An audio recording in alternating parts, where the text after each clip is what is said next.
Olá, sejam todos e todas muito bem-vindos e bem-vindas. Eu sou Beto Ramos e esse é o programa Café com Espiritismo.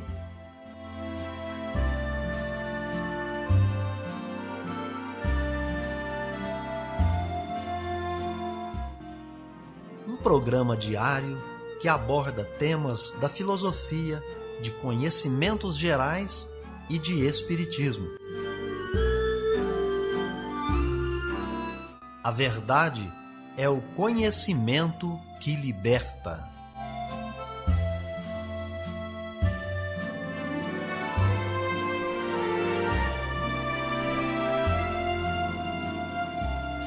Bom dia para você, hoje é 18 de agosto de 2021, quarta-feira, e está no ar Café com Espiritismo. Notícias, informações, dicas importantes e mensagens você acompanha só aqui no Café com Espiritismo.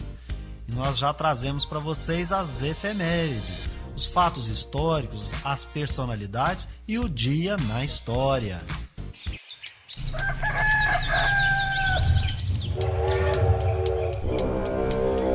Dia na história. O dia 18 de agosto é a ocasião em que morre o poeta e dramaturgo espanhol Frederico García Lorca. Notícias do Brasil e do mundo é aqui no Café com Jornal.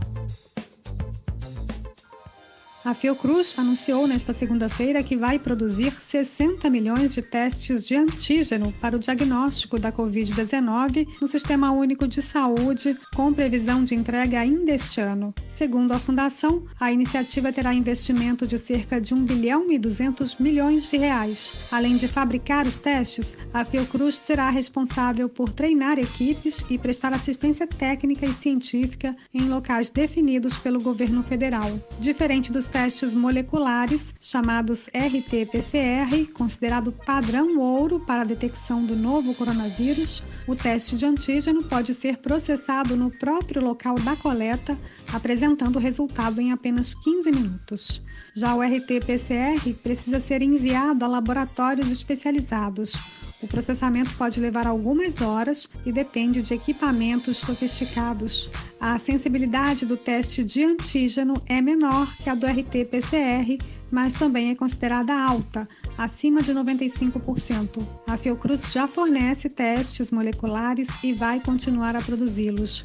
Suas amostras são importantes para o monitoramento das variantes, já que elas contêm o material genético do vírus e podem ser usadas para fazer o sequenciamento. Ao todo, a Fundação Oswaldo Cruz entregou 11 milhões e 700 mil desses testes em um primeiro contrato.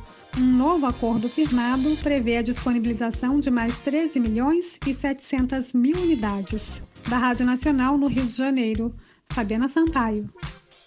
Começou a ser veiculada nesta segunda-feira a nova campanha do Tribunal Superior Eleitoral. A segurança do voto eletrônico é o destaque. O TSE quer mostrar que o voto eletrônico é transparente, seguro e que pode ser auditado. A campanha vai ser veiculada em rádios, TVs abertas e nas redes sociais da Justiça Eleitoral até o final do ano. Já se informou sobre a segurança, a checagem e a transparência das nossas eleições? Eu sou Djamila Ribeiro, professora, e convido você a conhecer 3 fatos sobre o voto na urna eletrônica. Fato 1. A urna eletrônica é segura. As peças informam que as urnas não são conectadas à internet ou a qualquer outra rede, o que impede a invasão de hackers. Além disso, nenhuma fraude foi comprovada desde 1996, quando o voto eletrônico foi adotado no Brasil. A campanha destaca o boletim de urna, que permite a auditagem da votação. Ele é um resumo impresso com o extrato dos votos recebidos pelos candidatos e partidos. O documento é emitido pela urna e fixado na porta da sessão eleitoral depois do final da votação. Qualquer pessoa pode conferir. A transparência também estaria garantida pela realização de testes públicos, com a participação de especialistas em segurança digital, partidos políticos e instituições como universidades, Ministério Público e Polícia Federal. A campanha tem o título Urna Eletrônica é segura, é fácil de checar, é do Brasil e, segundo o TSE, não gerou custos aos cofres públicos. A professora e escritora Djamila Ribeiro é quem apresenta as peças publicitárias. Vale lembrar que a Câmara dos Deputados rejeitou uma proposta de emenda à Constituição para implantar o voto impresso no país. Com isso, o sistema eletrônico está mantido para as eleições de 2022. Da Rádio Nacional em Brasília, Gabriel Brum. Vamos de bicicleta? Nas últimas décadas, muitos municípios brasileiros passaram a investir em infraestrutura específica para quem anda de bicicleta. O aumento das ciclovias e ciclofaixas nas grandes cidades melhorou a mobilidade dessas pessoas. Mas, segundo a cicloativista e jornalista Renata Falzoni, ainda falta um longo caminho para que pedestres e ciclistas recuperem o espaço urbano que foi perdido para os carros. A gente já devia estar questionando como que nós vamos criar coragem para tirar espaço do viário dos carros que foram roubados das pessoas para devolver para o pedestre e para o ciclista. As ciclovias estão sendo construídas aonde dá, elas estão tendo que resistir propostas totalmente reacionárias do passado, insustentáveis, de retirada de ciclovia ou não construção delas, né?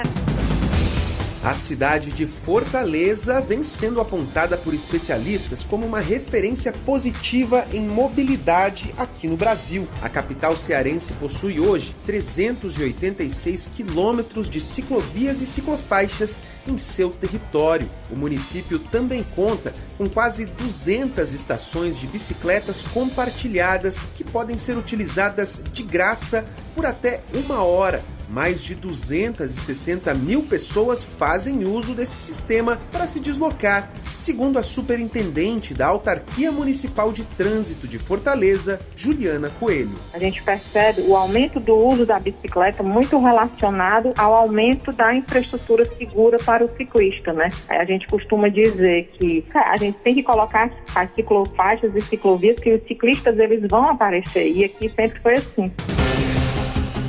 O município de Fortaleza também possui uma lei determinando que o dinheiro arrecadado pelos parquímetros, os estacionamentos pagos no centro da cidade, seja totalmente revertido na expansão da infraestrutura para bicicletas. Se a construção de ciclovias e ciclofaixas permite que mais pessoas troquem o carro pela bike, as mulheres são as maiores beneficiadas nesse processo, especialmente as de baixa renda. Quem afirma é Ruth Costa, diretora administrativa da União de Ciclistas do Brasil, idealizadora do projeto Pedala Mana, em Belém do Pará. Para mim, a bicicleta foi esse empoderamento, porque hoje eu tenho a oportunidade de voltar para casa a hora que eu quiser, porque eu tenho meu próprio meio de transporte. A gente tem meninas dentro do Pedala Mana que começaram a jogar bola de segunda-feira, por exemplo, e elas vão de bicicleta para o futebol. Então é bem legal, assim, porque às vezes são mulheres de baixa renda que não têm condições de pagar transporte público. No próximo episódio desta série, você vai saber as vantagens da bike para a economia, para a saúde e para o meio ambiente. Esta reportagem teve produção de Dayana Vitor, edição de Sheila Noleto e sonoplastia de Messias Melo. Eu sou o repórter Daniel Ito. Aguardamos você no próximo episódio da série... Vamos de bicicleta? Viver bem.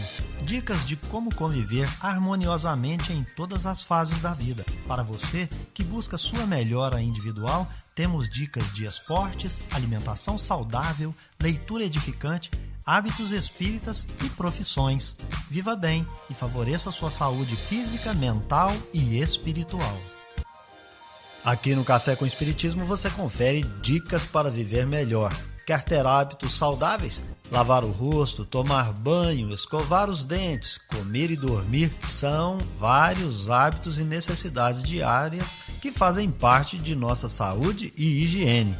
É possível que a gente se esqueça de realizar um ou outro e a consequência é dramática, porque podemos acabar prejudicando a saúde do nosso corpo de um modo geral.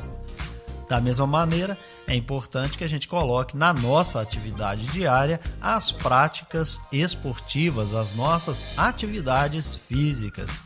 Os seus benefícios são vários, desde deixar o sedentarismo de lado e inúmeros outros que vão provocar uma melhora de saúde física e mental. Torne, então, a atividade física um dos seus hábitos saudáveis. Se você tem costume de se exercitar, esse pode ser o primeiro passo rumo a um estilo de vida mais saudável.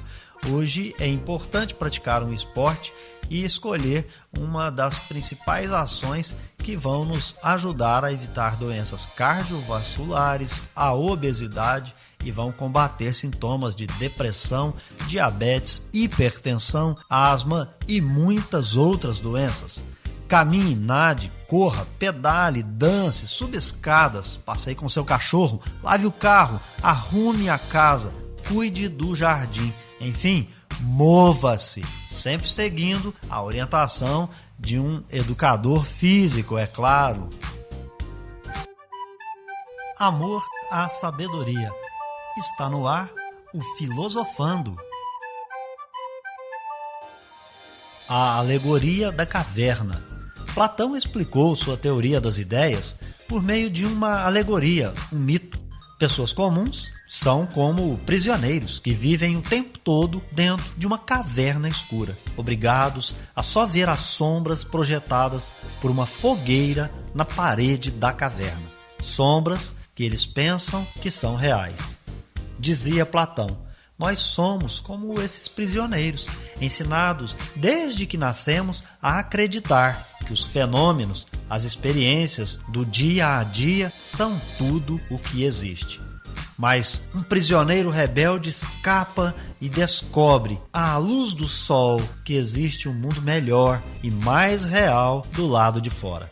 Da mesma forma, quem é acostumado a desenvolver habilidades mentais, como os matemáticos, descobre que por trás do mundo da experiência sensível existe outro mundo, melhor e mais verdadeiro, mais real, o mundo das formas.